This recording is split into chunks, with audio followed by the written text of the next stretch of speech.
विश्वातलं फार मोठं तात्विक स्थान म्हणजे पंढरी. त्रिशूळावरी काशीपुरी, चक्रावरी पंढरी.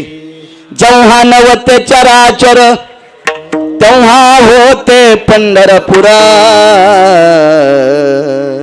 काहीच नव्हतं त्यावेळेला पंढरपूर होतं. आणि त्या पंढरपूरला एक तृतीयपंथी एका वारकऱ्याचं ऐकून गेला. वाक्य नीट ऐका, कोण्या महाराजाचं ऐकून नाही गेला. महाराज चूक करू शकतात, वारकरी चूक करू शकणार नाहीत. वारकऱ्याचं सोंग आणणं वेगळं आणि वारकरी होणं वेगळं. वारकऱ्यांची सोंग सगळ्यांना आणता येते, पण वारकरी मात्र होता येत नसते. वारकरी होण्यासाठी फार मोठी वेगळी शक्ती लागते. अशा एका पवित्र वारकऱ्याचं ऐकून तो तृतीयपंथी त्या वारकऱ्याच्या नादी लागून पंढरीला गेला. चंद्रभागेचं स्नान केलं, पुंडलिकरायाचं दर्शन घेतलं, विटेवरच्या मालकाचं दर्शन घेतलं, विटेवरच्या मालकिनीचं दर्शन घेतलं, मंदिरामध्ये जेवढी जेवढी स्थानं होती त्या सर्व स्थानांचं दर्शन घेतलं. आणि त्या वारकऱ्याच्या सोबत गरुड पारापाशी ते उभं राहिले. गरुड पार, आता नुसतं गरुड खांब आहे, पार नाही. पार नाही. मला वाटतंय 100-200 वर्षापूर्वी तो पार काढला. तिथे एक पार होता छोटासा, आता गरुड खांब आहे. त्या खांबापाशी एका वारकऱ्याच्या सानिध्यामध्ये विटेवरच्या मालकाकडे तोंड करून तो तृतीयपंथी बसला.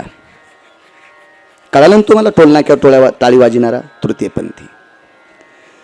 तो तृतीयपंथी पांडुरंगाच्या समोर गरुड खांबासमोर गरुड पारावर बसलेला आहे वारकऱ्याच्या सानिध्यात.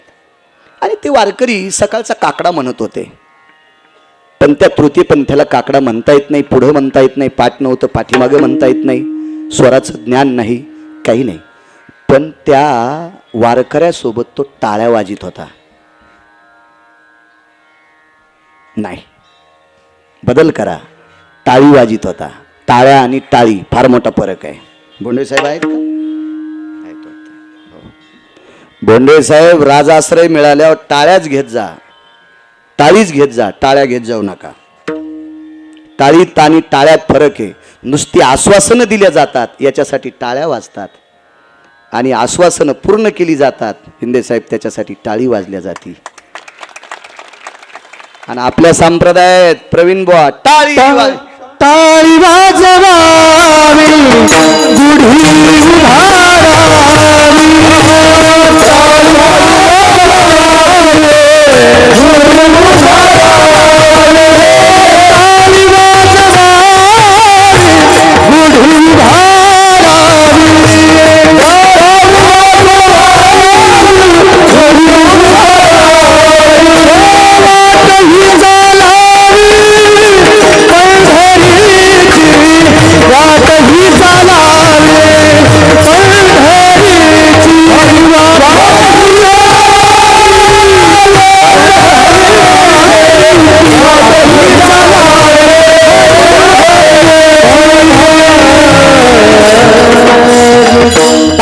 उभारावी, टाळा नाही, टाळी. आणि तो टाळ्या वाजवत होता. मध्ये मध्ये त्या वारकऱ्यानं त्या तृतीय पंथाच्या मांडीवर अशी थाप मारायची, हे टाळी वाजव. आणि टाळी ही तालात वाजल्या जाती. मला तर फारसं गाता येत नाही, पण चांगली राग रागिनी, चांगलं सुरेल गाणारी माणसं, शेजाऱ्याचा टाळ हुकला की त्याचा स्वर जाते. कधी कधी काही गायक माणसं चाळाचा टाळा, त्या तालाचा ठेका पायाच्या अंगठ्यावर असतो त्यांचा. काय काय ज्ञान असतं, गंधर्वाची कृपा असते या लोकांना, इतकं गोडस गाता येते. मग त्या वारकऱ्याने सांगावे, त्या टाळ्या नको, टाळी. तासाभरात तो टाळी वाजवायला लागला. आणि एवढ्या तालात टाळी, एवढ्या तालात टाळी, एवढ्या तालात टाळी, की त्याच्या तालातली टाळी पाहत असताना विटेवरचं पागल झालंय.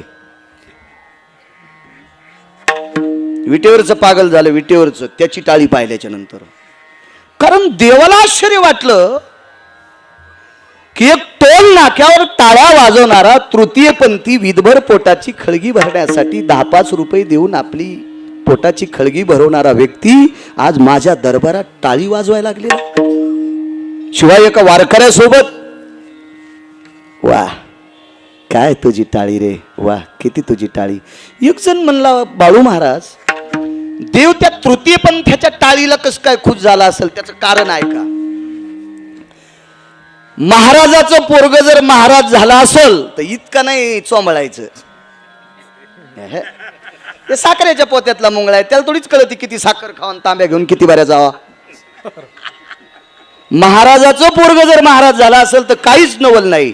आयुष्यभर ज्याच्या बापानं दारू पिली त्याचं पोरग जर कीर्तन करीत असेल तर त्याच्यासाठी टाळी. विठाला विठाला महाराज एखाद्या परंपरेतल्या माणसानं भजन करणं काही नवल नाही साहेब, काही नवल नाही, काही नवल नाही. पण तृतीय पंथी बिचारा पोळे साहेब परंपरेतला नाही, तरी पण विटेवरच्या मालकाबरोबर एका मालकाच्या समोर वारकऱ्यासोबत टाळी वाजवतोय. याचं अंतकरण विटेवरच्या मालकाचं त्या गोष्टीनं हल्लं आणि त्या दिवशी कृपा झाली. आणि त्या दिवसपासून तो तृतीय पंथी मरेपर्यंत टाळी वाजित होता, मरेपर्यंत. परिणाम काय झाला? कानो पात्रा खोदू पिंजारी तो दादू भजनी आभेदू हरीचे पायी. माझा नाही शब्द, मालकांचा शब्द आहे, पहाटेच्या प्रकरणातला शब्द आहे. हा दादू खोदू नावाचा जो पिंजारी हा तृतीय पंथी आहे. आणि या तृतीय पंथ्याचं नाव आज गाथ्यात आहे. मला सांगा बरं, हल्लीच्या कोण्या महाराजाचं नाव गाथ्यात येईल आणि त्याचं नाव गाथ्यात गेल्यावर कोण गाथा वाचीन? तोडकर वाची तू का आपण गाथा? हे पप्याची माहिती नाही गाथा वाचायची बाई. यानं काय काय नालायकपण केले आणि आता ह्यो गाथ्यात बसला. गाथ्याची पानं जळतील त्या मेल्याचं नाव मधात घातल्यावर. हो, आणि प्रत्येक पप्याच्या माईला पप्याच्या बापाचं चट कळत आहे का नाही? मोठी माय कशा असतात बघा ना, किती वायर पक्के येतं, लगेच करंट येते. प्रत्येक महाराज एखाद्या माणसाचं ब्रह्मदेवाला कळणार नाही, पण त्या माणसाचं त्याच्या बायकोला चट कळत. इतक्या बाया हुशार असतात. चला, म्हणून नालायकाचं नाव गाथ्यात कोणी स्वीकारणार नाही.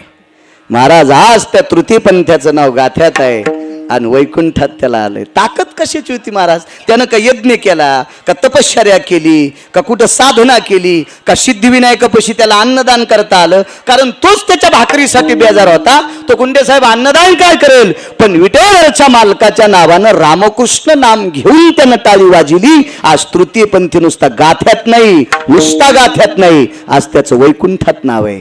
आणि दुसरी गोष्ट, हे सगळे देवाच्या नावानं आम्ही भाकरी खातो का? सगळे महाराष्ट्रातले महाराज, भारत देशातले सनातनी, त्याचं नाव काकड्यात घेतल्याशिवाय आमचं भजनच पूर्ण होत नाही. इतका मोठा पुरुषार्थ त्या तृतीय पंथाचा आहे. पण ताकद कशाची प्रवीण वा? फक्त पहिल्या कडव्याची. रामकृष्ण नाम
रामकृष्ण नामाच्या ताकदीनं तो तृतीय पंथी तिथे गेला. शबरी माहिती आहे तुम्हाला? रामायण फार ऐकले असतील, वाती वळूवळू ऐकले असतील, घरी गेल्यावर तंबाखू खाल्लीच असन. वा वा, काय पवित्र तोंड आहेत आपले. वा वा वा, माहिती शबरी. माझ्या माईंनो, इथं बसलेली एक बी पोळे साहेब बाई नसल की तिला ब्रश नसल. दात घासायला ब्रश नाही अशी बाई असेल का पुढे बसलेली? प्रत्येकीच्या घरात ब्रश. फक्त आहे ना, ब्रश कोविड मध्ये नवऱ्याच्या ब्रशच्या लांब ब्रश ठुलते. कारण येईल भीती वाटू लागली पप्याच्या बापाला कोविड झाला तर आपल्याला होईन म्हणून त्याचा त्या खिडकीत आणि हिचा या खिडकीत. हो कशा हसल्या बघा लगेच कळत. हो माझ्या माईंनो गरीबातल्या गरीब बाईला दात घासण्यासाठी ब्रश आहे नव्हता. हो माझ्या माईंनो शबरीला ब्रश नव्हता. काय शबरीचा पुरुषार्थ होता स्त्रीत्वाचा. काय मावली होती शबरी. महाराज प्रपंचाचा संसाराचा सगळ्या गोष्टीचा त्याग केला आणि ऋष्यमुखावर पोचली. ऋष्यमुख नावाचा एक नग होता पर्वत होता त्याच्यावर पोचली आणि कर्मनो गहनगती त्या शबरीला एका सात्विक महाराजांची भेट झाली. तुम्ही आम्हाला महाराज म्हणताय तुमची जीभ श्रीमंते म्हणून म्हणता.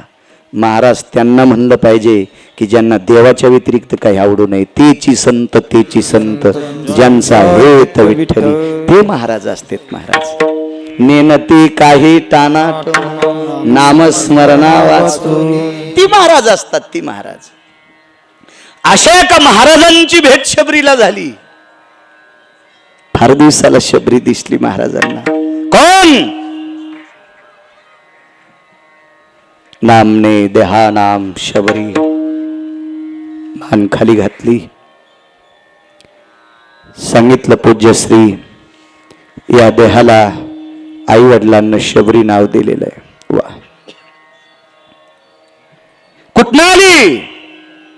आमक्या प्रांतातली वर्णाने भिल्लाच्या कुळातली.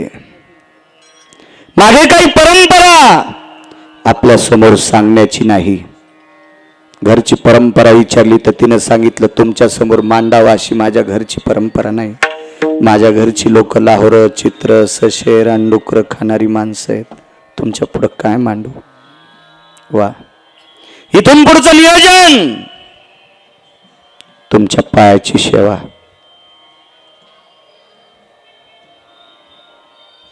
तारुण्य सांभाळता येईल.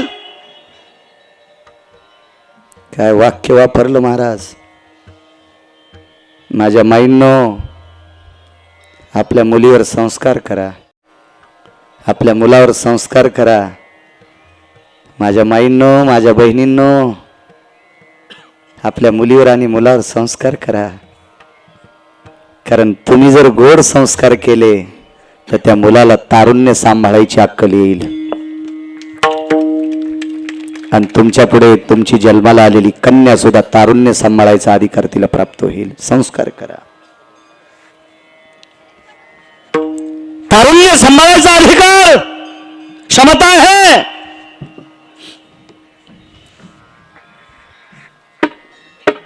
तुला तारुण्य सांभाळता येईल. महाराज शबरी ज्या झाडाखालून गेली त्या झाडाला फुलं लागत होती. फुलं इतकी शबरी सुंदर होती. आणि वाक्य पडलं जीवनभर आमच्या आश्रमावर सेवा करशील. आमच्या आश्रमाची परंपरा तुला माहिती आहे का. तुला तारुण्य सांभाळता येईल का. शब्द नव्हता जवळ महाराज. माझ्या माईंनो शबरी टस टस टस रडू लागली. डोळे भरून आले. डोळे पाणावले. खळा खळा खळा डोळ्याला पाणी येत होतं आणि दोन्ही डोळ्याच्या 4 धारा ओंजळीत धरल्या आणि डोळ्यातलं पाणी मुनिश्री मतंगाच्या पुढे टाकलं. पायावर नाही टाकलं, पुढे टाकलं आणि दोन्ही हात छातीवर ठेवले. गुरुवर्य तुमच्या आशीर्वादाच्या कृपेनं मी तारुण्य पण सांभाळेल. तुमचा आशीर्वाद पाहिजे. मी तारुण्य सांभाळेल. वा ठीक आहे. 9व्या दिवशी मतंग सकाळी स्नानाला जात होते. मतंग ऋषी उठायच्या अगोदर शबरी आश्रम झाडत होती. रात्र पौर्णिमेची आहे. चुकून शब्द गेला. रात्र अमावस्येची आहे. या अमावस्येच्या रात्री पहाटेच्या प्रहरी शबरी आश्रम झाडत असताना शबरीच्या भोवताल तिच्या तनूचा सुगंध पडला होता. तनू म्हणजे त्वचा. तनू म्हणजे त्वचा. त्वचेचा सुगंध पडला. सुगंध प्रकाश पडला होता. प्रकाश आणि तो सुगंध येत होता. एवढं सौंदर्य. पाठीमागं पाहिलं. शबरी जी हात नाही छाती उठवला. महाराज आदरयुक्त भीती किती होती. ज्या झाडून आश्रम झाडत होती शबरी म्हणल्याबरोबर झाडूच छातीला लावला. जी जी जी गुरुवरे जी जी जी जी जी. सासऱ्याने सुनाला आवाज दिल्यावर सून सासऱ्याला जी म्हणती त्या सुनानं हातवरी करा बरं. काही चुडच होतो तुमच्या जीबीला. त्याची प्रॉपर्टी खाता येते तुम्हाला तुपात बुडून. हा तुमच्या सुना नाही का तुम्हाला रॉकेल टाकून फुकायच्या. त्या पोळे साहेबाला म्हणते आणि ह्या मेल्याला आणलं कशाला आमच्यावर बॉम्ब टाकायलाय. माझ्या माईंनो माझा स्वार्थ आहे. या देशाची तुम्ही संपत्ती आहात. तुम्ही जितका सासू सासऱ्यांचा आदर करताल का तितकी तुमची लेकरं तुमचा आदर करतील. इतकं लक्षात ठेवा. कारण प्रेम कधीच एक पात्री नसते. प्रेमाला कधीच एक बाजू नाही. आपण जेवढं प्रेम सांगावं तितकं प्रेम आपल्यासाठी पुढचे सांगत असतील.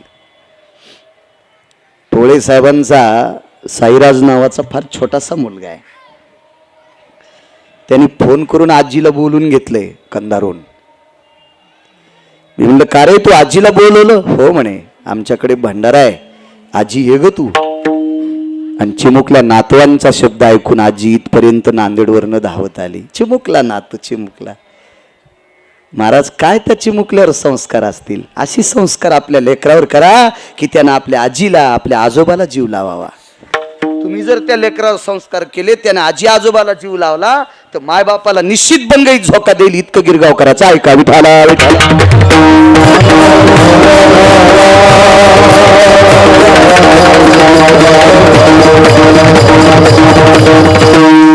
आदरानं झाडू छातीवर लावला. प्रभू जी शबरी जी. अग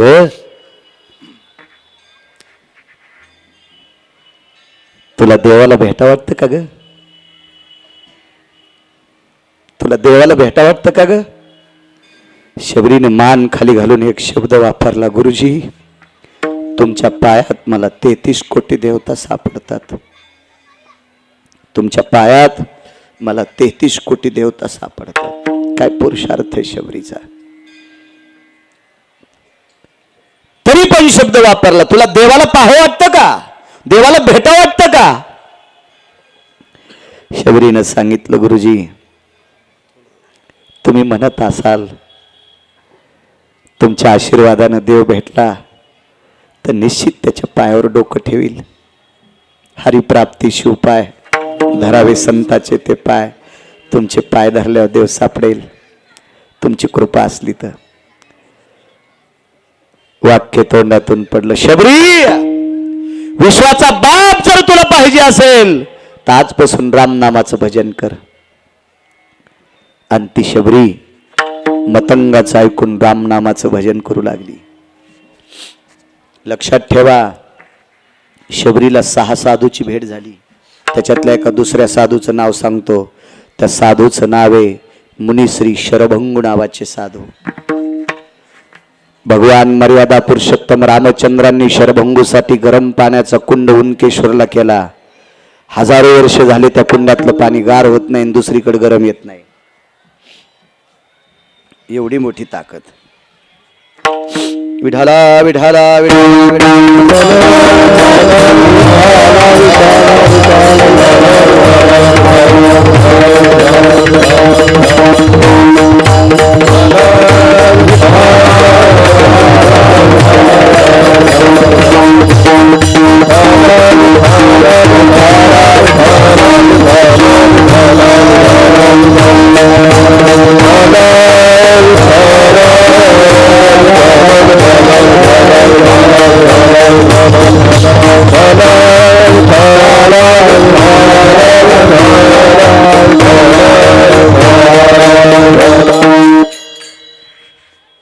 आजपासून तो रामनामाचं भजन करायचं.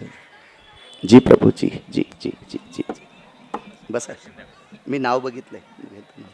सरजी बसा. आपल्या संप्रदायातल्या लोकांना एक विनंती. एक टेम्पो भर पुस्तकं वाचिल्यावर तहसीलदार होता येते. आणि ते तहसीलदार 7वी 5च्या गिरगावच्या बाळूच्या पाया पडतेत. वारकरी इतकी मोठे असतात म्हणून माळा सांभाळा. विठाला विठाला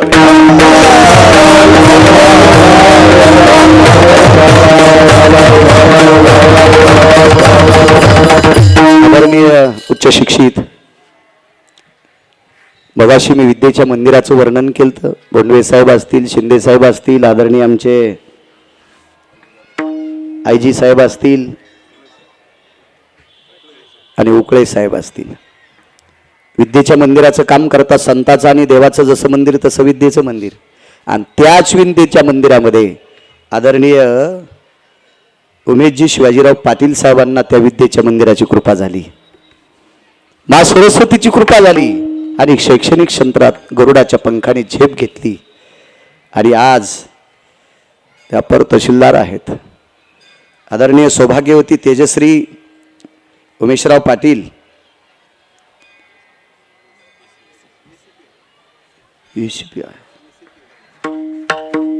वा वा वा वा वा. माझ्या माईंनो, तुमच्यातली एक माऊली किती मोठ्या पदाला गेल्यात माहिती आहे?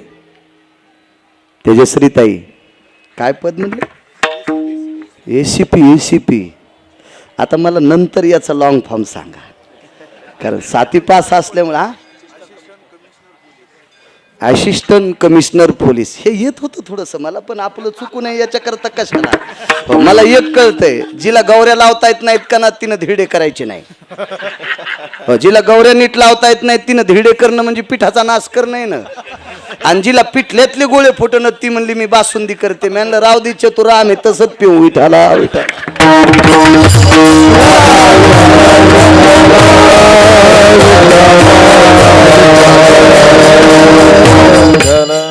आदरणीय पाटील साहेबांना आणि ताई साहेबांना या पवित्र अंगारक योगच्या दिवशी, चतुर्थीच्या दिवशी कोटी कोटी शुभेच्छा. या महाराष्ट्राच्या मातीतील पवित्र भारत देशातील जनतेची सेवा करण्याचा योग त्यांच्या जीवनात आला.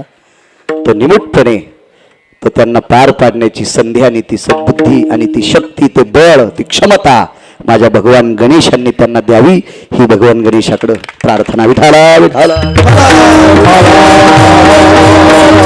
शबरी, तू रामनामाचं भजन कर. आणि शबरी रामनामाचं भजन करू लागली. राजा राम राम राम, सीताराम राम राम, राजा राम राम राम, सीताराम राम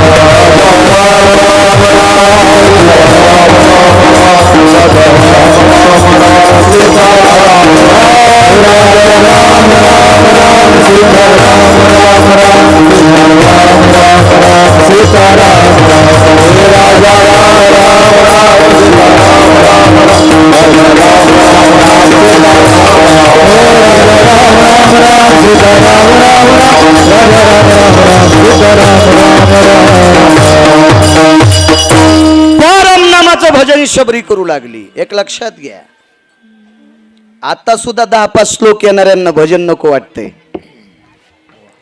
माझी इथे संहिता झाली. कुठं बी हो दे ना, कुठं बी हो दे तुझी संहिता, कुठं हो दे. मला इतके श्लोक पाठ आहेत, मला एवढी ग्रंथ पाठ आहेत, तरी सुंबळ्या तू ब्रह्मवेत्ता होऊ शकत नाहीस. आणि ब्रह्मवेत्ते 4च, पोळे साहेब 4च ब्रह्मवेत्ते, शुक, याज्ञवल्क, दत्त आणि कपिल मुनी, 4 ब्रह्मवेत्ते. तू एवढे ग्रंथ जरी वाचिले तरी तू ब्रह्मवेत्ता होऊ शकत नाही. आणि जरी ब्रह्मवेत्ता झाला तर रामनामाचं भजन करणाऱ्याची बरोबरी करू शकत नाही. आईशे ब्रह्मवेत्ते अपरंपार नवे नामधारका बरोबर. असे अपरंपार जरी ब्रह्मवेत्ते झाले तर रामकृष्ण हरी भजन म्हणणाऱ्याची बरोबरी करू शकत नाही. तू काय सांगतो, मला इतके श्लोक पाठ झाले, ते पप्याच्या माईला सांग. विठाला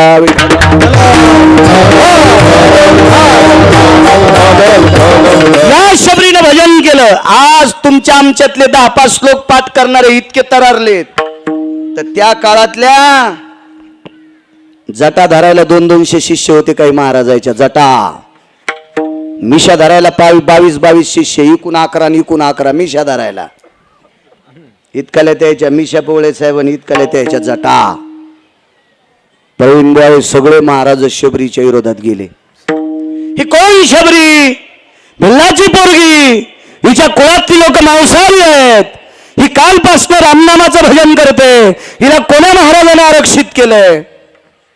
सगळ्यांनी सांगितलं मतंगाची कृपा आहे, 2 नंबरला शरभंगूंची कृपा आहे. विमानाचा शब्द मगाशी वापरला होता. पाटील साहेब, आपण सगळे ज्या विमानात बसतो त्या विमानात शबरी बसत नव्हती. शबरीचं विमान वेगळं होतं. एक लक्षात घ्या, 4-2 पुस्तकं शिकणाऱ्यानं बचर बचर करत जाऊ नका. एक 900 पानाचं पुस्तक प्रकाशित झालंय. त्या पुस्तकामध्ये रावणाकडे 14 विमान होती. त्या विमानाचा पायलट कोण होता, ते रावणाची विमानं कुठे उतरायची, मर्यादा पुरुषोत्तम रामचंद्रांच्या काळातली विमानं नंदीग्रामला का उतरायची, त्याचा आवाज कशा पद्धतीचा होता, तिथली झाडं कशी होती, हे 900 पानाच्या पुस्तकात वाचा, लक्षात येईल तुमच्या. कारण सामान्य साहित्यिक नाही, ते फार अधिकारी व्यक्ती आहे. लक्षात घेत जा जरा, जुन्या परंपरा किती गोड आहेत. अशा एका विमानात बसणारी महाराज मुनिश्री शरभंग, ते विमान शबरीने थांबवलं. तुझं चित्र कुठून येवोनी मार्गी उद्धरिले शिमुनी, शरभंग जाता विमानी, म्यारे म्यारे प्रार्थोनी पुशिले. रामायण सांगते, पैठणचे मालक सांगतात, शरभंग विमानात जात असताना म्यारे प्रार्थोनी पुशिले, विमान थांबवलं, उद्धाराचं साधन विचारलं. 6 पैकी 2 नंबरचं साधन मिळालं. 1 नंबरचं शरभंग मतंग आणि 2 नंबरचं साधन शरभंगुगड मिळालं. रामनामाचं भजन कर. पुढचे 4 कोण होते, घरी गेल्यावर वाचा. मी काय गुत्त थोडं घेतलंय, तुम्ही घरी गेल्यावर वाची जा. तुम्ही जितके हुशार होताल का तितके आमची लोक नीट कीर्तन करतील, आणि तुम्ही जितके गाफील राहताल का तितके आमचे गाणेच म्हणतील, आणि ते गाणे ऐकल्यावर तुम्हाला नरकाला जावं लागेल. विठाला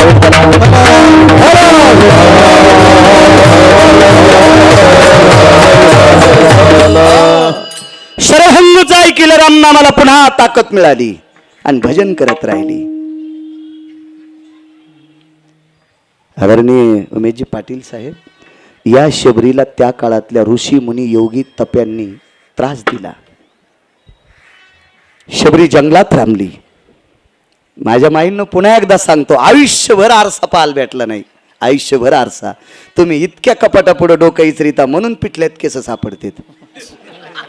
हो या, मी संसारिक आहे, मी थोडा ब्रह्मचारी आहे, मी थोडा संन्यासी आहे, आणि मी संसारिकाच्या घरी जेवतो, चपाती तुटत नाही.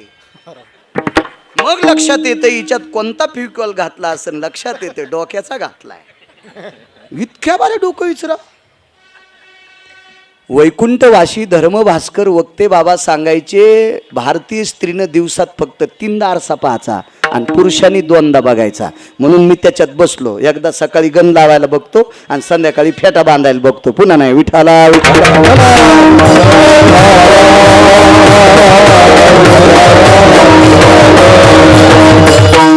बघत जा, कधी कधी जात असताना कुठं कार्यक्रमाला यायला, त्याला पण फारसं नाही. कुठे केस इचरावा, डोक्याचे केस कुठं पडावा, हे द्रौपदीच्या चरित्रात वाचा. विराट राजाच्या घरी द्रौपदी शैरंद्र होती शेण काढायला, तर द्रौपदीच्या जीवनात केस विचारायची जागा कुठं होती, द्रौपदीचे केस किती पवित्र होते. आदरणीय पाटील साहेब, पोळे साहेब, द्रौपदीचे केस डोक्याचे खाली पडल्याच्या नंतर रामकृष्ण हरी म्हणत होते, इतके पवित्र डोक्याचे केस होते. म्हणून पंढरपुरातला तीसाठी पागल झालतो. विठाला विठाला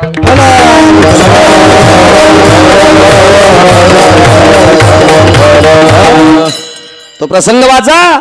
पांडव अज्ञातवासात आहेत, पुन्हा 12 वर्षाचा वनवास आणि 1 वर्ष अज्ञातवास होऊ नये म्हणून पंढरपुरातल्या मालकानं शेण हातात घ्यायचं, आणि द्रौपदीनं जिथे केस विचारले ते सगळे केस शेणात घ्यायचे, शेण वाळवायचं आणि पेटून द्यायचं. आदा कदा नालायक दुर्योधनाचे सेवक जर उकंड्याला कान लावला असता तर उकंड्यातून रामकृष्ण हरीचा जप आला असता, आणि त्या दुर्योधनाला कळालं असतं पांडव इथे आहेत, म्हणून त्या केस शेणात गुंडाळून वाळून पेटवित होते. हे पंढरपुरातला मालक करत होता. विठाला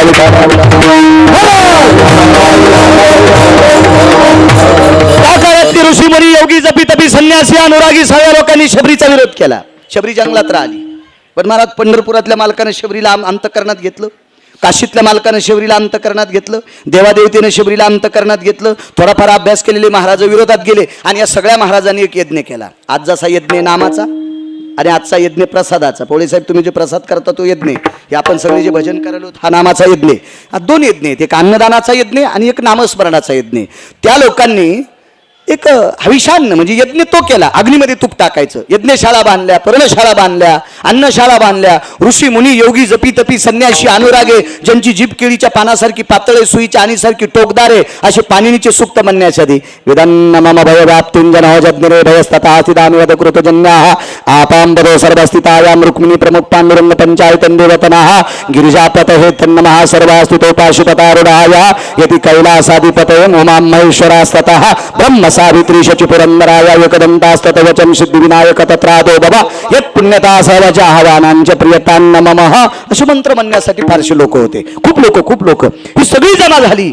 आता यज्ञाला प्रसाद करण्यासाठी त्या प्रसादाला पाणी, गोमूत्र, गाईचं शेण, दही आणि गुळ एवढे पदार्थ लागत होते. तुळशीचं पान सापडलं, शेण सापडलं, दूध सापडलं, दही सापडलं, गोमूत्र सापडलं. पाणी आणायला सरोवरात गेले तर पाणी घाण झालं. पाटील साहेब, पाणी घाण झालं. सरोवराच्या कडीला यज्ञ मांडला होता. वाटेल ते प्रयत्न केला पाणी शुद्ध करण्याचं, पण पाणी शुद्ध होत नव्हतं. प्रत्येक महाराजाने आपल्या श्लोकाचा उच्चार केला, पाणी शुद्ध होत नव्हतं. कोणी नाना प्रकारची आवर्तनं टाकली, पाणी शुद्ध होत नव्हते. पाणी शुद्ध करण्यासाठी यज्ञ केला, पाणी शुद्ध होत नाही. आता यज्ञ दुसऱ्या जाग्यावर न्यायचा. दुसऱ्या जाग्यावर न्यायला तर बाजूचे सरोवर पहा, त्याही सरोवरातलं पाणी खराब झालं. करावं काय? त्याच्यातला एक साधू शबरीला मानणारा होता. त्याच्यातला एक महात्मा पोळे साहेब शबरीला मानणारा होता. आणि त्या साधूनं सांगितलं, तुम्ही एक काम करा, आपल्या सरोवराचं पाणी अशुद्ध झालं, तुम्ही एका पवित्र नामधारकाचा अपमान केला. बाकीचे अशा जटाच कुरवाळू लागले, दाड्या खाजू लागले, जटा आपटू लागले. कोण शबरी, कोण शबरी? अरे ती भिल्लकन्या शबरी. भजन करण्यासाठी जातीचा काही संबंध नाही, भजन करण्यासाठी कुळाचा संबंध नाही, भजन करण्यासाठी श्रीमंतीचा संबंध नाही. भजन कोणालाही करता येते, कोणालाही करता येते. मोमिनाच्या कुळात एक वारकरी जन्माला आला. मोमीन कळतो का तुम्हाला? मोमीन म्हणजे मुस्लिम, आणि मोमीन म्हणजे पानं विकणाऱ्याचं कुळ, आपण त्याला तांबुळी म्हणतो. मुस्लिमाच्या कुळात एक वारकरी जन्माला आला. त्या वारकऱ्याचं नाव होतं कबीर. आणि कबीरांनी भजन केल्याच्या नंतर आज वारकरी संप्रदायात कबीराचं साहेब मोठं अधिष्ठान आहे, फार मोठं अधिष्ठान. कबीराचे दोहे वाचल्याच्या नंतर माणसाचं हृदय भरून येतं. काय ते दोहे आहेत महाराज, काय विद्वत्ता आहे त्या कबीराची. कबीराने शेलाईनता भजन करता करता शेला येण्याचा. हा शेला ज्याच्या घरी गेला तो शेला भजन म्हणत होता. इतका मोठा कबीराचा पुरुषार्थ. जातीने मुसलमान होते कबीर, कारण भजन करण्यासाठी जातीचा काही संबंध नाही. मगाशी तुम्हाला सांगितलं, तृतीय पंथाला विमान आलं, काही संबंध नाही. वेशेला विमान आलं, काही संबंध नाही.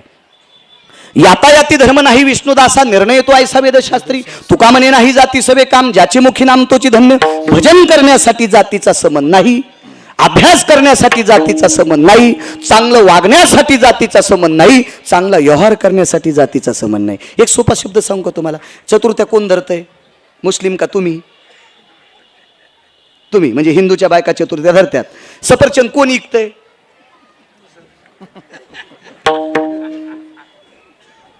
पाटील साहेब, शक्यतो तुम्हाला पण अभ्यास आहे शेतीतला.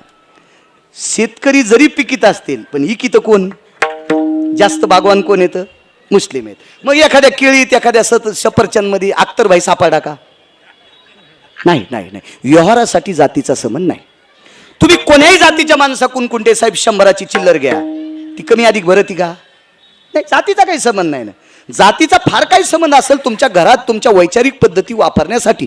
जगात जातीचा तिळमात्र संबंध नाही. भजन करण्यासाठी जातीचा संबंध नाही. वैष्णव चांभार धन्य त्याची माता. महाराज कोण? चर्मकाराच्या कुळात रविदास महाराज जन्माला आले आणि भगवान विश्वनाथानं कंगन त्यांना देऊन टाकलं. नियत तेरी अच्छी है, किस्मत तेरी दासी है, कर्म तेरा अच्छा है, घर में मथुरा काशी है.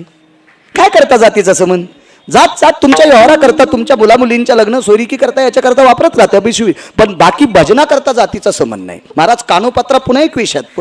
कानोपात्रा वारांगणीची कन्या होती, वेशीची कन्या होती. आज तिला भगवंताच्या उजव्या हाताला जागा भेटली. जगातला कोणता जरी महाराज मेला तर पंढरपुरात जागा नाही भेटणार. मंदिरात बरं का, मंदिरात जागा भेटू शकत नाही पाटील साहेब, पण तमाशात नृत्य करणाऱ्या बाईची पोरगी कानोपात्रा देवाच्या उजव्या हाताला. आणि अख्खं जग जिच्यासाठी बेजारी, तिला लक्ष्मी म्हणतात. ही डाव्या हाताला. वामांगी रखुमाई दिशे दिवे शोभा. लक्ष्मी डावीकडं आणि कानोपात्रा वेशीची कन्या उजव्या हाताला. का? भजन केलं ज्ञानोबरायचं ऐकून तिनं. जातीचा काही संबंध नसतो. चला ऐका पुढे. या सगळ्या महाराजांनी विरोध केला, पण एका महाराजानं सांगितलं, सरोवर शुद्ध करायचं असेल तर शबरीला शोधावं लागते. आता शबरीला शोधण्याकरता ज्यावेळेला जंगलात ही महाराज गेली, यांची शिष्य गेली, त्यावेळेला शबरी पळत होती. शबरी काही सापडली नाही. हे शेवटी घामाघूम होऊन कष्टी आवळू वावळू, काही काहीचे कष्टे, काही काहीचे धोत्र बोराट्याला अडकू अडकू फाटले. हो, कारण आमची लोक गावरान तूप खातेत, यायला का जंगलात पळता येत असतं का? कसं पळता येईल यायला? पण नाईलाजाने मोठ्याल्या महाराजांनी सांगितल्यामुळं सगळ्या शिष्याला पळावं लागलं. हे सगळी वापस आले, म्हणजे ती आम्हाला दिसली पण ती धरू देत नाही, सापडत नाही. ज्या महाराजाला शबरी आवडत होती त्यांनी सांगितलं, शबरी तुम्हाला सापडत नाही ना, पण शबरी पळालेली पाहिली का नाही तुम्ही? हो. मग शबरी ज्या रस्त्यानं पळाली, शबरीचे जिथे पावलं उमटले त्या पावलावरची चिमुटभर माती आणा. आणि शबरीचा जमिनीवर उमटलेला पाऊल पाटील साहेब, त्याच्यातली एक चिमुटभर माती अंजळीत आणली आणि सरोवरात टाकल्याबरोबर सरोवराचं पाणी वाळ्याचं पाणी झालं. वाळ्याचं वाळ्याचं पाणी कशाला म्हणते हे तुम्हाला टिकल्या लावणार कळत नसतंय. वाळ्याचं पाणी कशाला म्हणते तुमच्या सासूला विचारा, म्हाताऱ्या सासूला, आजच सासूला, तिला विचारा, तिला वाळ्याचं पाणी कळत असते. तुम्हाला कुठं वाळ्याचं पाणी कळल? विठाला विठाला विठाला.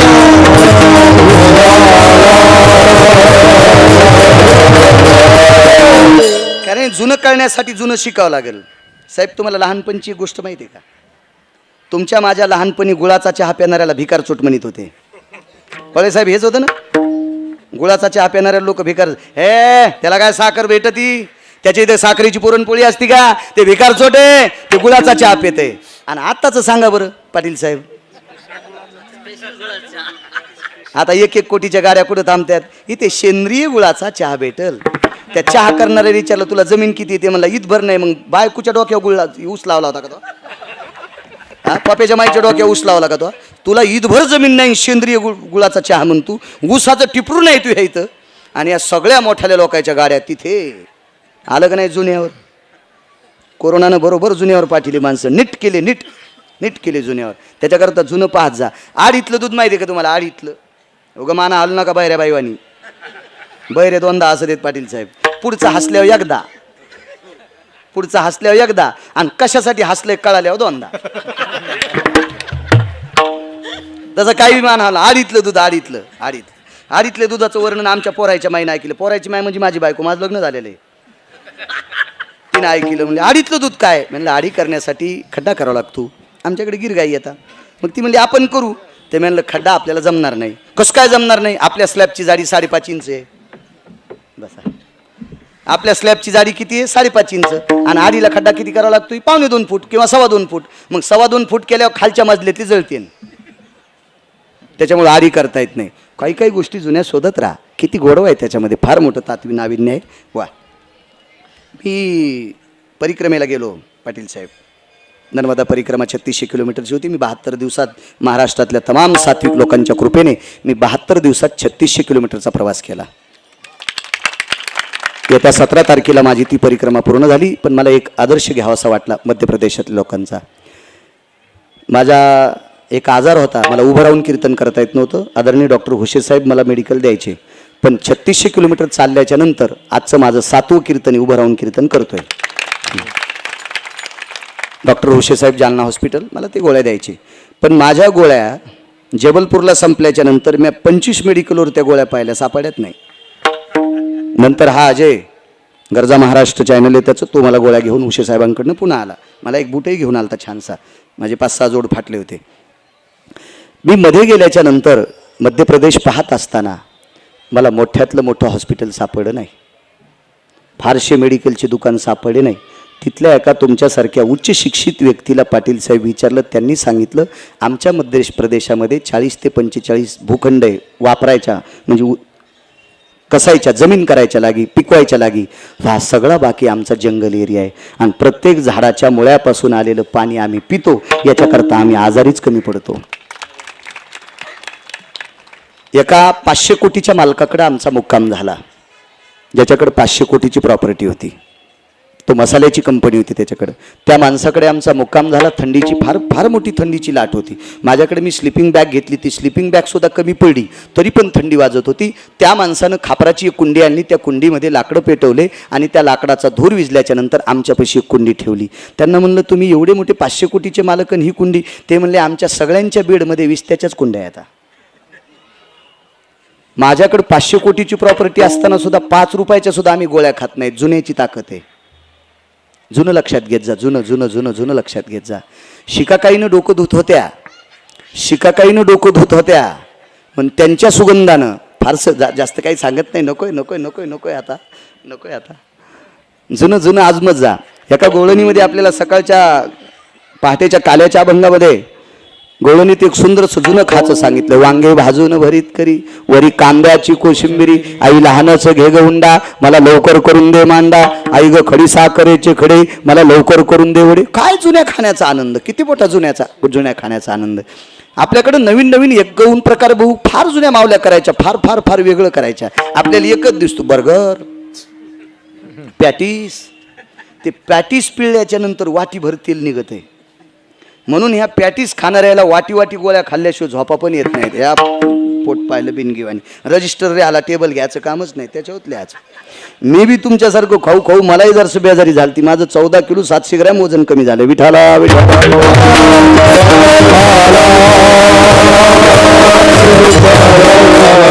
बघाय लोकांचे शरीर उच्च पदावर असताना सुद्धा आहार सांभाळतात. त्याच्याकरता किती मोठं. त्या मध्य प्रदेशातल्या लोकांचं मला आवडलं थोडंसं.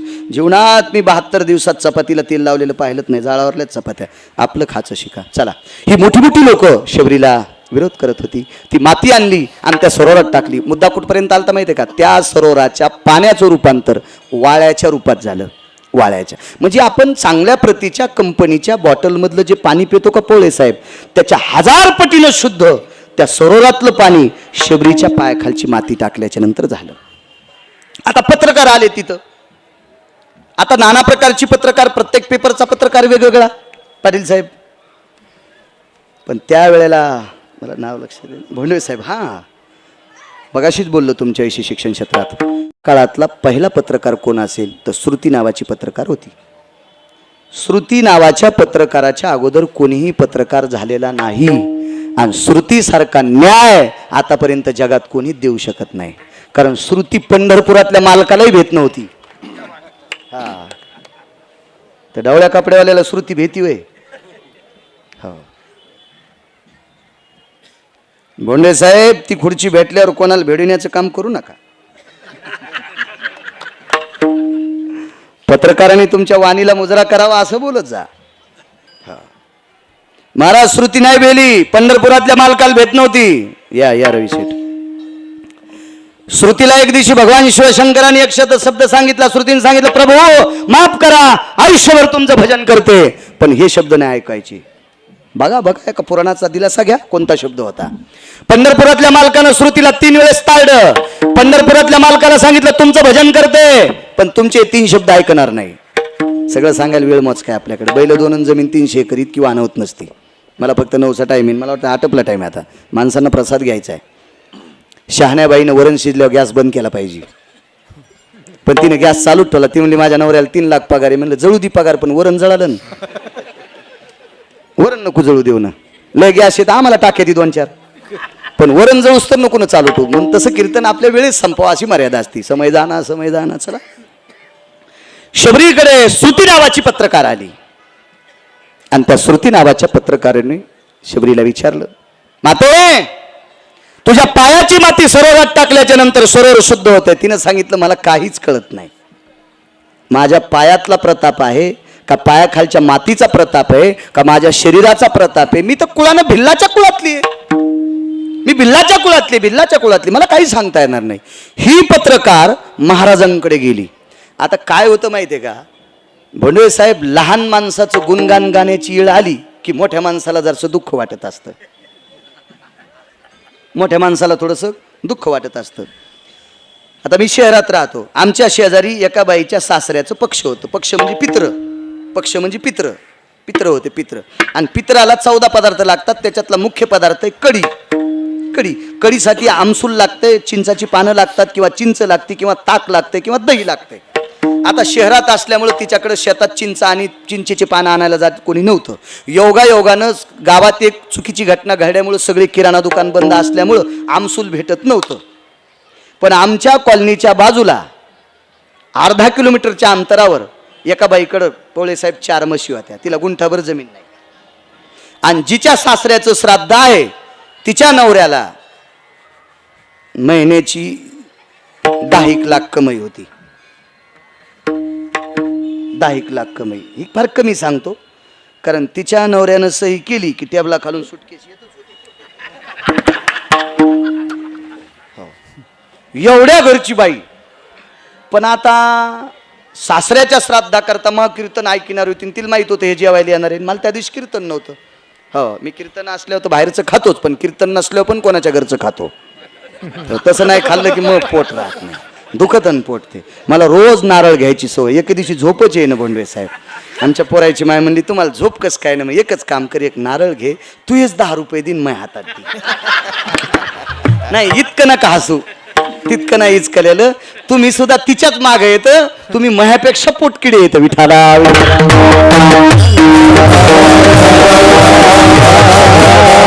शेजाऱ्याचं घर पेटल्यावर शेकून घेता का? मी शेजार प्यान. विठाला विठाला.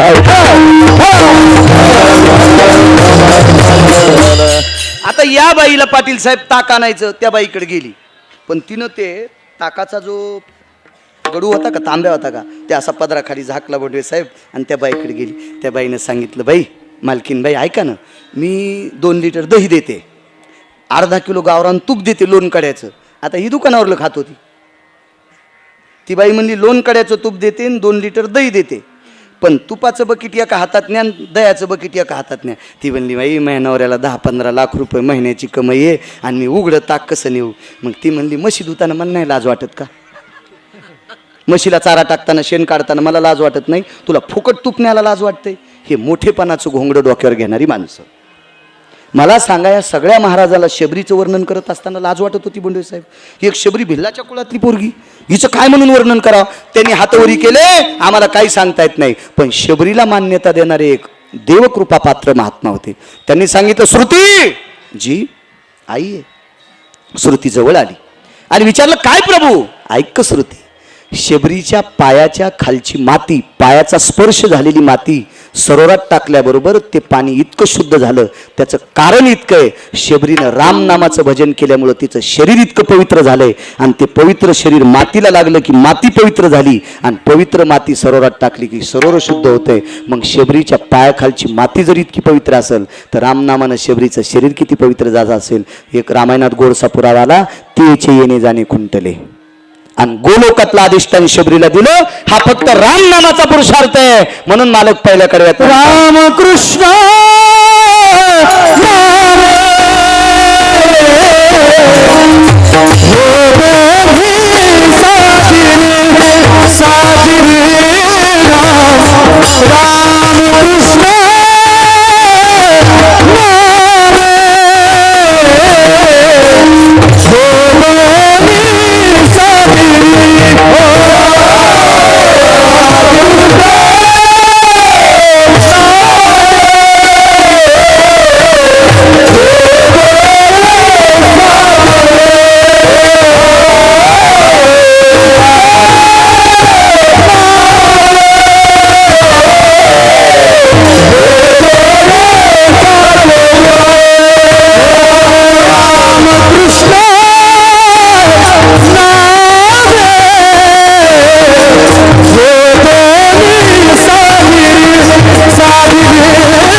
सात ते 8 मिनिटात आपलं कीर्तन संपेल. एक शेवटचा पुरावा आहे का, भजन करणाऱ्याचा पुरुषार्थ किती मोठा असतो लक्षात घ्या. काही काही लोक माईकवर बोलत असताना धर्म सांगते. धर्म जसा याच्या बापानं जिवंत ठेवलाय. हे धर्म पप्याच्या माईल शिकव ना. हा बायकोला धर्म शिकवून तुझ्या बायकोला लोकायला धर्म सांगतोय सुंबळ्या विठाला विठाला विठाला.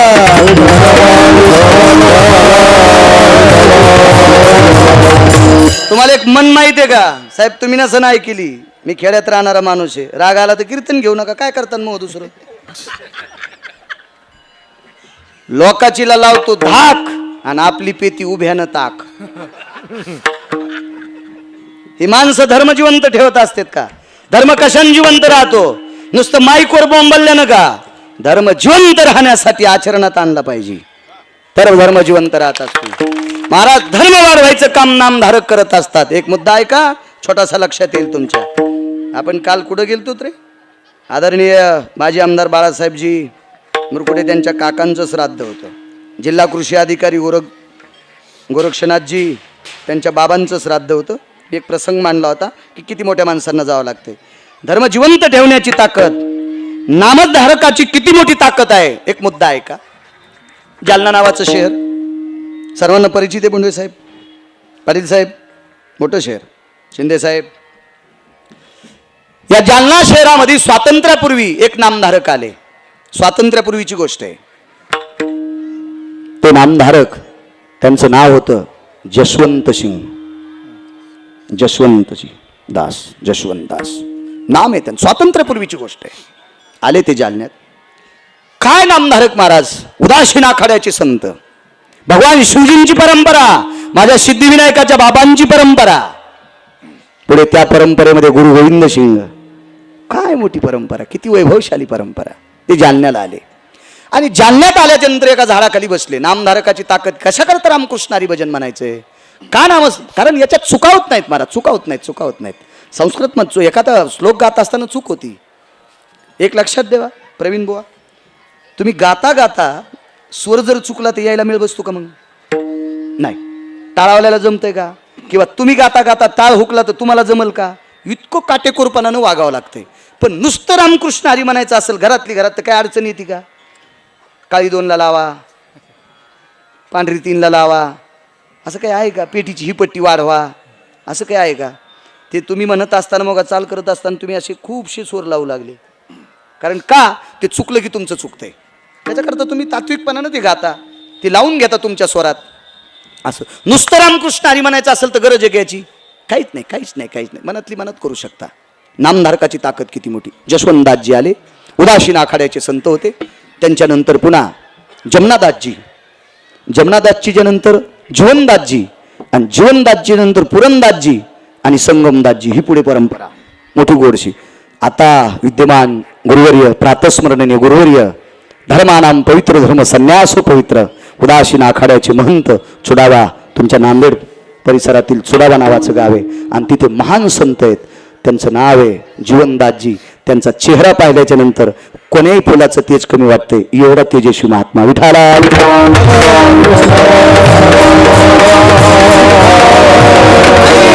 या परंपरेतले जशवंतदासजी जालन्यात आले, एका झाडाखाली बसले आणि तो एरिया होता मौलवीचा, तो एरिया होता मुस्लिमांचा.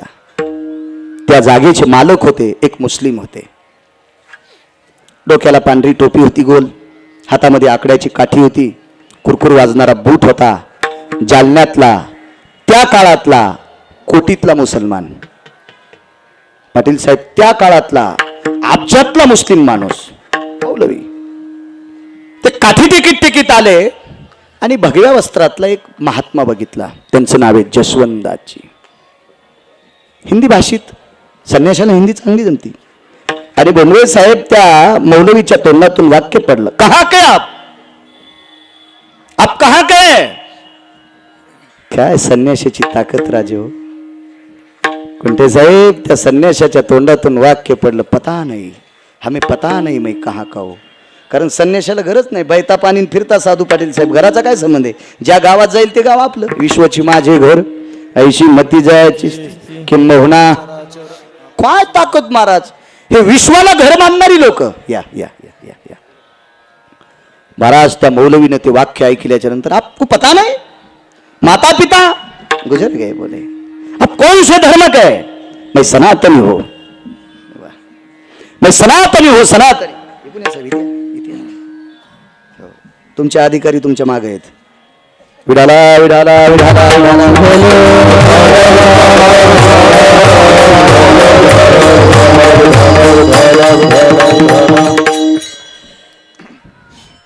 आपको पता नहीं. हा मैं संन्यास हूं. ज्याने 6चा नाश केला त्याला संन्यासी म्हणायचं. वाह.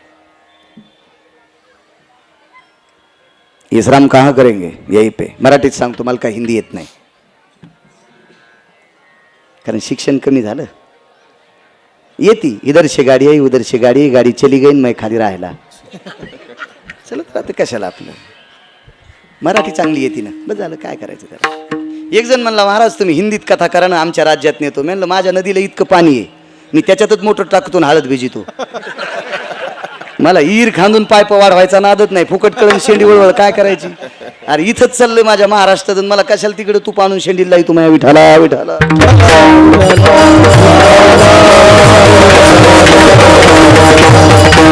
गावाकडे कधी गेल्या तर चप्पल काढून रानात फिर जा. या टोचायच्या चपला घालायचं काम नाही. 20,000च्या फरची चपला घालून फिरतात. येड्यावानी करी जाऊ नका. Blood circulation. रानात जात जा ना एका दिवशी सुट्टीला दिवाळीला गेल्या तर चप्पल बांधावर काढायची आणि काळ्या मातीत चल जा, कोणताच बिमारी होणार नाही. हो. एका बाईनं मला चप्पल घालून शिरा केला.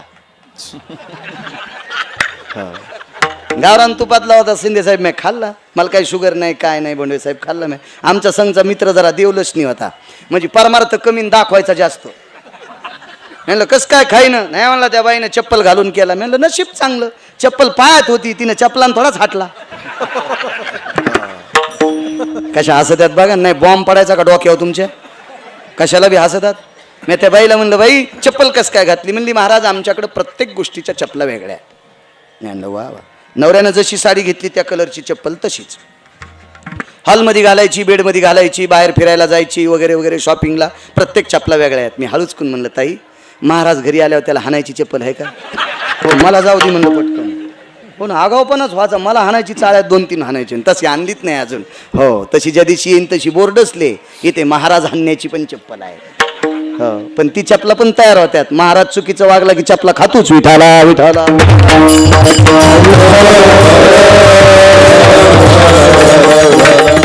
जसवंतराजी बसलेले आहेत. पता नहीं पता. आजचा मुक्काम यही पे ठहरेंगे. ओढणे के वास्ते पांघरायला आकाश आहे, आथरायला धरणी आहे. 1.5 बाय 1.5ची चटई होती दर्भाची, उशाला घेतली, अंग टाकून दिलं. पाणी पिणे गो कमलंडो आहे. मौलवीने विचार केला, आपल्या एरियामध्ये आपल्या भागामध्ये सनातनी साधू आलाय, उपाशी कसा झोपवायचा. महाराज कृपाळू लोक होते, आदरयुक्त लोक होते. एक लक्षात घ्या, कुठल्याही जातीला वाईट म्हणण्याचा अधिकार आपल्यात नाही. कुण्याही जीवाचा न घडो. आपल्या संप्रदायात कोणाला नावं ठेवायची ताकद नाही, कोणालाही नावं ठेवायची ताकद नाही. कोणालाही वारकरी संप्रदायात कोणाला नाव ठेवायची ताकद नाही. महाराज तृतीयपर्यंत विमानात बसतो, वेश्या विमानात बसती. काय पात्रता आहे आपली लोकांना नाव ठेवायची. चला, त्या मौलवीना पाण्याची झारी पाठवली. तो श्रीमंत मौलवी होता मुसलमान, त्यानं सोन्याची झारी पाठवली. साधू पुढे पाणी टेकल्या. ज्यांना कमलंडूत पाहिलं तर कमलंडूत पाणी नव्हतं. त्या काजीनं सांगितलं, महाराजजी पाणी पाहिये, जल पाहिये. साधूनं सांगितलं, मी सोन्याच्या पात्रातलं पाणी पित नाही. काय महात्मा असेल पाटील साहेब, बोंडे साहेब, काय महात्मा असेल. तर काजीने विचारलं, सोनं हा राजधातू आहे. आता सोनं 41 वर गेले वाटते. हो. आमच्या पोरायची माय म्हणली, सोनं आमच्या गाईला गोरं झालं, म्हणलं याचं नाव सोन्या ठेवू. आणि चंपाषष्ठीच्या दिवशी गाय जणली, तिला कारोड झाली, म्हणलं हिचं नाव चांदी ठेवू. आपण याच्यातच समाधान मानायचं. मानावे ते म्हणी कशाला ताण घ्यायचा म्हणलं. आता 1,40,000 रुपये तोळा सोनं आणि 1.5 किलोची सुरई. गवाणे साहेब ती समोर टेकली. साधूनं सांगितलं, सोन्याच्या पात्रातलं पाणी पित नाही. त्या काजीनं सांगितलं, महात्माजी आमचा अपमान करू नका, आम्ही तुमच्याकरता पाणी पाठिले. साधूनं सोन्याच्या झारीला हात लावल्याबरोबर झारी खापराची झाली. काय ताकद असेल त्या तपात. डोक्याची टोपी काजीनं काढली आणि डोक्याला हात लावला. इंशाअल्लाह ला इलाही ला इल्ला. हे परवरदिगार, हे खुदा, क्या रहमत है तेरी, क्या बंदा है. हे भगवान, हे प्रभू, हे खुदा, काय तुझी नियत आहे, काय तुझी रचना आहे. अरे काय साधू आहे सनातनी. या सनातन संस्कृतीतला, भारतीय संस्कृतीतला, हिंदू संस्कृतीतल्या साधूने सोन्याच्या पात्राला हात लावल्याच्या नंतर पात्र मातीचं होत असेल तर यानं मातीला हात लावलं बी सोनं होत असेल. ही सनातनी साधूंची ताकद आहे. काय पुरुषार्थ आहे महाराज, काय पुरुषार्थ. टोपी काढून डोक्याला हात लावला आणि विनंती केली, महाराजजी जलपाई. महाराज साधू होता. त्या साधूनं सुरेवर हात ठेवला आणि गंगेचं नाव घेतलं. गंगेचे मुनीचे गोदावरी नर्मदा कावेरी. आपण मंगलाष्टकात ऐकतो ना, पण हल्ली हे मंगलाष्टक पण बंद झाले. दुसरे ताई ग बाई ग सखाराम तात्याचा भग्या आणशीराम तात्याची वची. लाल असं इंगळ करून याच्या तोंडात इकून ठोकायचा, निकून काढायचा. सोंबळ्या त्या बापाची जागीर हरामखोरा असली मंगलाष्टक म्हणतो नालाय का. विठाला विठाला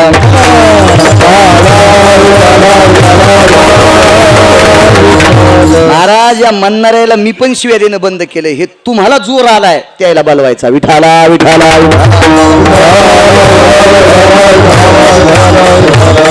गंगेचं नाव घेतलं. मी काल बोलून गेलो, या विश्वामध्ये सर्व तीर्थाला गंगा उपमा आहे. पण बोंडवे साहेब, पाटील साहेब, पोळे साहेब, या विश्वामध्ये भारत देशात दोनच नद्या येतात, त्यांना गंगा उपमा नाही. एक नर्मदेला आणि एक कावेरीला. नर्मदेला गंगा म्हणत नाहीत, नर्मदाच. फार काय झालं तर रेवा, फार काय झालं तर जटाशंकरी, गंगा नाही. आणि कावेरीला गंगा म्हणतच नाहीत, कावेरीच म्हणत असतात. गंगा ही संज्ञा नर्मदेला आणि कावेरीला नाही. का? कारण नर्मदेच्या पाण्यातला पाषाण प्रत्यक्ष सिद्धिविनायकाचा पिता आहे. भगवान सिद्धिविनायकाचा पिता आहे. नर्मदेच्या पात्रातला परीस ते पाषाणेन गोटा. एक लक्षात घ्या, तुम्ही सोन्याचं जरी भगवान शिवलिंग आणलं साहेब, सोन्याचं जरी आणलं. आता मला वाटतं एक पोलीस कॉलनीमध्ये, SRP कॉलनीमध्ये एक मंदिर भगवान शिवजींचं होते. मला आलता तिथल्या डिपार्टमेंटच्या लोकांचा फोन की आम्हाला ती मूर्ती बदलायची. म्हटलं मला बघू द्या, कारण मूर्ती जर चांगली असेल तर ती बदलता येत नसती, ती बदलता येत नसती, बदलता येत नसती, बदलता येत नसती. हो, आपल्याला एखादी चांगली व्यक्ती भेटली, आपण घरातले लोक बदलितो का? नाही. तिच्यात जर अस्तित्व असेल, देव पण असेल तर ते बदलता येत नसतं. ती पण असते. चला, एक जण झोपड्यात राहतो आता लग्न झालं. झोपड्यात राहतो आता लग्न झालं. आता झोपड्यात राहतो आता त्यावेळेला बायको बिचारी गरीबच भेटली. पण कालांतरानं तो 4.5 कोटीच्या घरात राहिला. मग ते बायकोला म्हणला आता तू या घरात ओपनच. मग मला दुसरी आणायची. आले डिपार्टमेंटचे लोक, मग ह्यो त्या घरात गेला.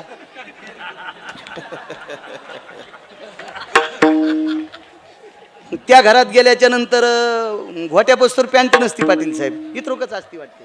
मी काय गेलो नाही बरं. मी टीव्ही फिवीत पाहिलं, ते बी तुमच्या टीव्हीत. मला टीव्ही नाही, भारीचा मोबाईल नाही, आपण घेतच नाही. पैसे आहेत बरं का, हा खोटं नाही सांगायचं. सोन्याचा मोबाईल घेणे इतके पैसे येतात, खोटं कशाला सांगायचं. मी प्रचंड शेती करतो, कोट्यावधी रुपयाचं उत्पन्न शेतीत काढतो. मोबाईल काय माळ घालीन ना गळ्यात. पण आता 90 वर्ष लुगडं घातलं, म्हातारपणी कशाला गाऊन घालू. त्याच्यामुळे आता ह्याच मोबाईलवर मारायचं, आपल्याला दुसरा घ्यायचाच नाही. विठाला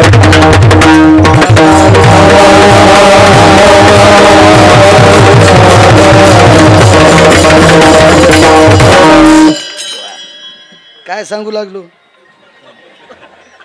हा नर्मदा. जगात तुम्ही सोन्याचं जरी शिवलिंग बनवलं तर भूदेवाच्या मंत्रोच्चाराशिवाय त्याची प्राणप्रतिष्ठा होत नाही. पण साहेब, नर्मदेच्या पात्रातला जर दगड आणला, तो नुसता ओम नमः शिवाय म्हणून जरी मांडला तरी त्याची प्राणप्रतिष्ठा झाली. शिंदे साहेब, इतकी मोठी ताकद नर्मदेच्या पाण्यात आहे. महाराज जगाला चेतन करण्याची ताकद आहे, म्हणून तिला संज्ञा फक्त नर्मदा आहे. विठाला विठाला.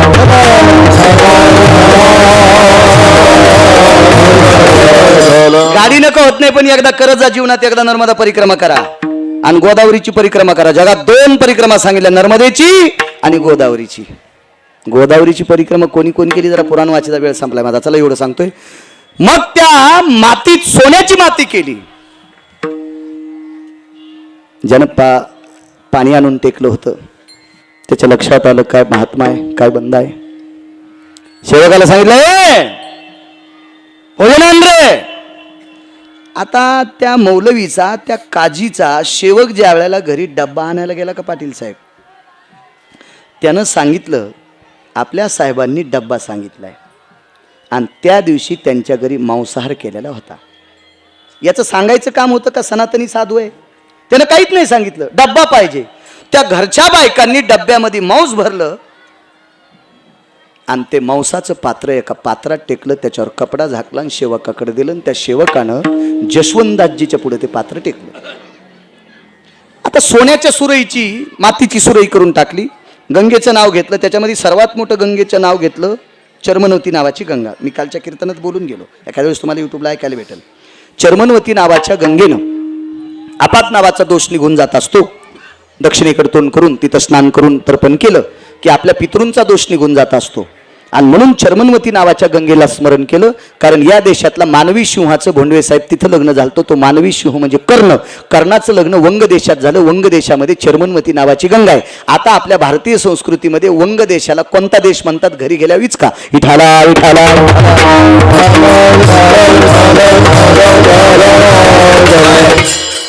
आणि मग ते पाणी पिऊन टाकलं, पण त्या काजीनं सांगितलं महात्माजी प्रसाद पाहिजे. महाराज त्रिकाल ज्ञानी, सोन्याची माती ज्याला तयार करता येते त्याला कळत नसेल का मांस आहे म्हणून? महाराजांनी सांगितलं नकोय मला, काही नकोय, काहीच नको, काहीच नको. ते फारसं मोठं चिंतन आहे, पण वेगात सांगतो मी. फुलं आणायचे का, पूजा करायची का, काय करायची का? त्यांनी सांगितलं इथं मंदिरच नाही, कोणाची पूजा करू? मग आपण काय करतो? आता मानस पूजा करतो म्हणले, मनानं पूजा करतो, बाकी काही फुलावरची गरज नाही. चला म्हणले ठीक आहे, आता तुम्ही झोपणारे उपाशी झोपू नका, याच्यातला प्रसाद आहे याच्यातला घ्या. महाराज प्रसाद घ्या म्हटल्याच्या नंतर जशवंतदासजीनं सांगितलं सरकार. काय वाणी महाराज, मोठ्याचे शब्द किती मोठे असतात. सरकार शब्द वापरला, सरकार. एक सांगू का माझ्या माईंनो, महाराज साधू एका मुसलमानाला सरकार म्हणतो, मुसलमानाला सरकार म्हणतो. काय वाणी आहे. तुम्ही एकच काम करा, येणाऱ्या 14 तारखेला गरिबाच्या बाईला पण हळदी कुंकू द्या, तुमच्या मालकाला आयुष्य वाढेल. पण तुम्ही इतक्या येड्यावानी करता. आमच्या पोराच्या माईने एके दिवशी माझ्याकडून 10,000 रुपये घेतले. मी नेमक्या तुरी इकल्या होत्या, त्या साली तुरी मला जास्त झालत्या. हो, 100 क्विंटल तूर झालती मला त्यावेळेला. भावही बरा होता. 10,000 मागितल्याबरोबर मी प्रसन्न झाला. आता बायकून मागितलं, आयुष्यभर मग कपडे धुती, घरी असल्यावर जेवायला देती, बाहेर तर बाहेरच खातो ना, काय ताण नाही. आणि तुम्ही दिलेले गथुडे तिच्या जो देतो मी, काय इकडे तिकडे फेकीत नाही, काय नाही, सुपारी खात नाही, काहीच नाही, काय नाही, बडीशोप पण खात नाही, काही नाही. त्याच्यामुळे ती मानितीन मला चांगलं. चला मग मी 10,000 रुपये तिला देऊन टाकलेत, पण मी काही विचारलं नाही काय करायचं काय नाही. आमच्या शेजारी एक वयस्करी व्यक्ती राहते, त्यांना घेतलं, गाडी घेतली आणि मार्केटमध्ये जाऊन चांदीचे 2-3 बगवे आणले, पितळाचे 2-3 बगवे आणले, गुळाचं असे 1-1 किलोचे 10-15 ढेकळं आणले, अर्धा किलोचे 10-15 आणले, पाव किलोचे 5-25 आणले आणि शॅम्पूच्या पुड्या आणल्या 500. त्या एक खट्या घेतल्यामुळं रुपयाला 3 पोळे साहेब. शॅम्पूच्या पुड्या रुपयाला 3. आता संक्रांत आली, हळदी कुंकाचा कार्यक्रम रविवारी ठेवला. आमच्या दुसऱ्या गल्लीत आमदाराचं घर आहे, ते कधीमध्ये तिथं राहते. आणि नेमक्या आमच्या हळदी कुंकाच्या दिवशी आमदाराच्या मंडळी तिथंच आमंत्रण गेलं, बाळू महाराजांच्या घरी हळदी कुंकाचा कार्यक्रम. आमदाराच्या मंडळी आल्याबरोबर आमच्या पोराच्या माईनं त्या बाईला चांदीचं बघू, आमदाराची बायको आहे ना, चांदीचं बघू. जिल्हा परिषद सदस्याची बायको आली की लगेच पितळाचं बघू. आमच्या शेजारी 5-6 हो घेऊ तुमच्या शेजारी, आम्ही घर देऊ पितळाचं बघू तुम्हाला बी.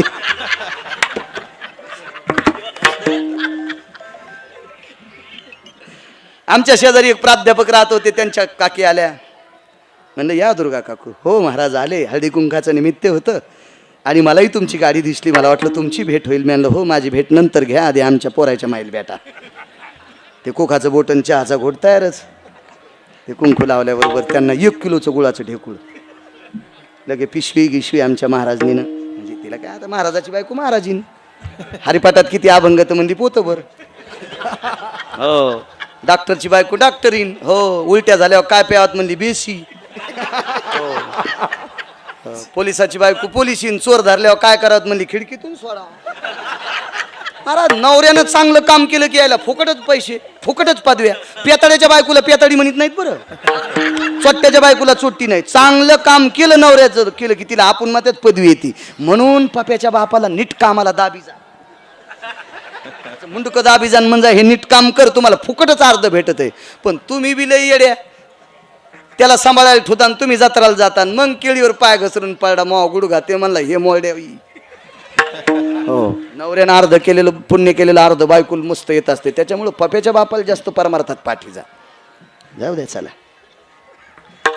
आणि मग ते काही काहीला अर्धा किलोचे ढेकळं, काही काहीला पाव किलोचे ढेकळं. आमच्या ड्रायव्हरची बायको आल्यावर शॅम्पूची पुडी दिली. मी म्हणलं अगं ऐकलंस का ग? काय हो, मला आज वेळ नाही. म्हणलं 2 मिनिटं इकडे. काय? तू परवाच्या दिवशी होंडी होणार, तुझ्या डोक्याला केस राहणार नाही. ती म्हणली बाई असं म्हणू नका ना. मी म्हणलं मग तू आमदाराची बायको आल्यावर चांदीचं बघवं दिलं, जिल्हा परिषद सदस्याची बायको आल्यावर पितळाचं बघवं दिलं, आणि प्राध्यापकाची बायको आल्यावर गुळाचं ढेकूळ दिलं, आणि ड्रायव्हरची बायको आल्यावर शॅम्पूची पुडी दिली. ह्या पापानं तुला केस राहणार नाही डोक्याला. केस केस एवढ्या नका हसू. तितकी येडी बायको माझी नाहीच, गळ्याची शपथ नाही. आणि तितकी येडी असल्यावर मी अंगाला काव लावून रामदेव बाबाच्या आश्रमात गेलो असतो. चलो पेस्ट ऐकायला. तितकी येडी असल्यावर बिलकुल येडी नाही, अद्याप नाही. हे फक्त तिचं नाव घेतलो आणि तुम्हाला दळायलो, इतकं ध्यान ठेवा. इठाला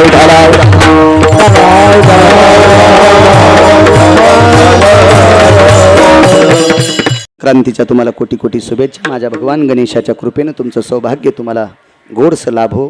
पण माझ्या माईंनो, गरिबाचा पण आदर करा. संक्रांतीच्या दिवशी ही तुमच्या चप्पलला स्पर्श करून विनंती. चला काहीतरी प्रसाद घ्या. पाटील साहेब सेवकानं प्रसाद आणला होता, काजीला माहित नाही काय आणलंय, पण महाराजांना त्रिकाल ज्ञानी होते, महाराजांना माहित होतं. बंडवे साहेब, महाराजांनी त्या काजीला सांगितलं, जनाब जहापना सरकार आप खोलिये. त्या काजीनं सेवकाला हे खोल दो. ते लटलट कापत होत. त्याला माहित होतं या महाराजानं सोन्याच्या झारीला मातीचं केलंय, आणि मी आणलेल्या पात्रात मांस पाहिल्यावर मला उभं जाळीतय. नखापासून शेंडी लोक भुगा करते म्हणे महाराज, मला काही जितत होत नाही बाबा. मालकाला सांगितलं, मालिक नोकरी गेली तरी हरकत नाही, पण मी काय उघडं करीत नाही. त्याला माहित होते महाराज महाराजच आहे. ते का असा थोडाच महाराज होता, लटबाई लटन कष्टा सुड. तुमची रास मिथून, मी सांगतो इथून, तुम्ही ऐका तिथून. चल तुरी कापायला. विठाला विठाला.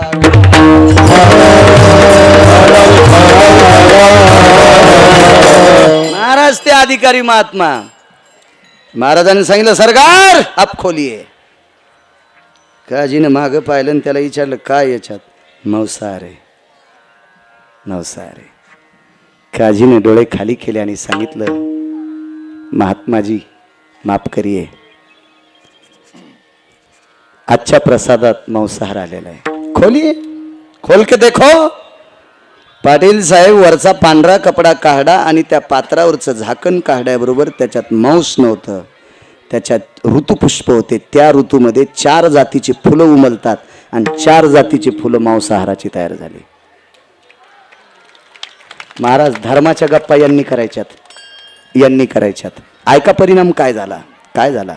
आज जालन्यामध्ये त्या भागात जर गेले तर 250 ते 2.5 कोटीची जागा, 4 आणि 5 नाही बरं का, 250 ते 3.5 कोटीची जागा त्या काजीनं त्या सनातनी साधूला, माझ्या जसवंतदासजीला सांगितलं, मंदिर नसल्यामुळे तुम्ही पूजा करत नव्हतात, तुम्हाला मंदिराला किती जागा पाहिजे ते घ्या.